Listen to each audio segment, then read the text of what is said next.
Hi viewers, welcome to Gani's YouTube channel. In this tutorial, I'm going to explain you how to create beam in Tekla structures with this example. This is the step-by-step process how to create a beam. I have provided in this PDF. If you need this PDF, please join my channel and take a screenshot and send to my email address. I will provide this PDF to your email. Okay, let's start. Open Tekla structures with Indian environment. I'm going to create a beam. In our example, we have beam with 6,000 length. So we're going to create a beam at here. For example, click on steel and select this beam. For example, we're going to place the first point here, and second point, you can see directly this grid have the 6,000 dimension. We can directly place it here, 6,000. You can see once you select this beam, this length is a 6,000, and double click on it to open the beam property window.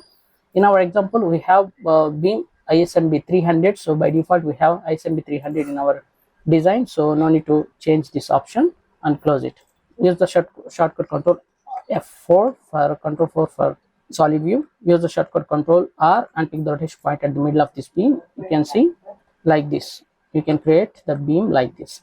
Okay, that's it. Now, for example, if you wanted to place the beam length at 3,000, for example, select this column beam and pick the first point and just place the cursor. Don't click on it. Just place the cursor at greater section point and type the length, for example 3,000. So type 3,000 and click on enter. Now this beam length is the 3,000, and we can change the profile of this beam here. For example, we're going to place the ISMB 400, then click on apply. Okay, modify. If you wanted to change the color of this beam, now you can change from here also as well, like this. Okay, that's it about how to create beam in Tekla structures with this example. If you like this video, please like it and share it. For more Tekla structure related videos, please join my channel and please subscribe my channel also. Okay.